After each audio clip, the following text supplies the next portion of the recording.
একটা জিনিস পরিষ্কার, আজকে যারা আন্দোলনকারী ছিলেন তারা মমতা বন্দ্যোপাধ্যায় যখন তাদের বলেছেন কাজে যোগ দিন, না হলে তাদের বিরুদ্ধে ব্যবস্থা নেব, তারা কিন্তু স্পষ্ট বলছেন যে একদল মুখ্যমন্ত্রীর কুর্সির জন্য লড়াই করছে, আর একদল কুর্সি বাঁচানোর লড়াই করছে। মাঝখান থেকে যিনি নির্যাতিতা তার বিচার নেই, এবং নির্যাতিতার যে মা বাবা তারাও কিন্তু যে বলেছেন যে আন্দোলনটা অনেকটাই রাজনীতির মধ্যে ঢুকে গিয়েছে, রাজনীতির বৃত্তে চলে গিয়েছে, এবং যেখানে সম্পূর্ণটাই কুর্সি দখলের লড়াই চলছে, সেখানে তার মেয়ের বিচার পাওয়া তারা কিন্তু আর আশা প্রায় ছেড়ে দেওয়ার মতো পর্যায়ে চলে গিয়েছেন। এবং সাধারণ মানুষ, আমরা বিগত ৭-৮ দিনের যে আন্দোলন, সেখানে কিন্তু একটা জিনিস পরিষ্কার, সাধারণ মানুষ এই যে আন্দোলন বিক্ষোভ এর মধ্যে নেই। আপনি জানেন পশ্চিমবঙ্গের যে মিডিয়া, স্থানীয় মিডিয়া বা ভারতের যে সর্বভারতীয় গণমাধ্যম, তাদের সবারই কিন্তু একটা রাজনৈতিক এজেন্ডা আছে। গতকালের যে বিক্ষোভ হয়েছে, নবান্ন অভিযান, সেই অভিযানে কিন্তু আমরা দেখছিলাম বাংলাদেশ থেকে বহু মানুষ ফোন করছিলেন। তারা বলছিলেন যে পশ্চিমবঙ্গে তো বড় বিক্ষোভ হচ্ছে। কিন্তু একটা জিনিস বাস্তব, যে পশ্চিমবঙ্গে কিন্তু খুব বড় বিক্ষোভ বিজেপি করে দেখাতে পারেনি। পশ্চিমবঙ্গের যে ২ টি মিছিল সামনে থেকে এসেছিল, সেই ২ টি মিছিলের একটা মিছিলে জুনা থেকে ৩০০ লোক হয়েছে, অন্য মিছিলে সব মিলিয়ে ৫ থেকে ৭,০০০ লোক হয়েছে। এটা কিন্তু একটা রাজনৈতিক দলের বড় বিক্ষোভের, অর্থাৎ বিজেপি তো এই রাজনৈতিক যে আন্দোলনটা করেছে, তারা একটা ছাত্র সমাজের ব্যানারে করেছে, কিন্তু মূল আন্দোলনের ব্যাকআপে ছিল বিজেপি। তারা কিন্তু আন্দোলনটা খুব বেশি সংগঠিত করতে পেরেছে এমনটা নয়।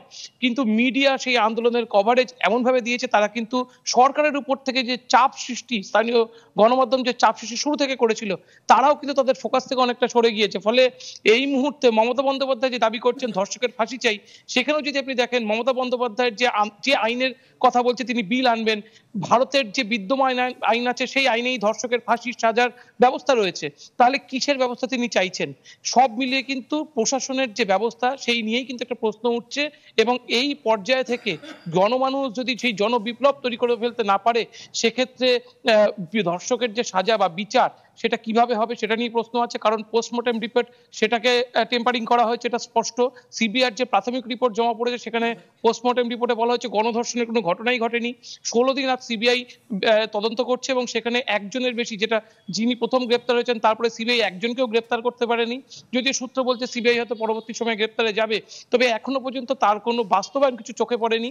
এবং এমন একটা পরিস্থিতি যেখানে বারবার সুপ্রিম কোর্টে মমতা বন্দ্যোপাধ্যায় অ্যাপিল করছেন এই মামলা যাতে স্টেটের কোর্টে চলে আসে সেই জন্য, এবং তার জন্য মানুষ বিপ্লব করছে। কিন্তু মানুষের ট্যাক্সের টাকায় ২১ জন আইনজীবীকে নিয়োগ দিচ্ছে রাজ্য সরকার, যাদের ন্যূনতম একদিনের শুনানির খরচ দিতে হচ্ছে ২৫ লক্ষ থেকে ১.৫ কোটি টাকা পর্যন্ত।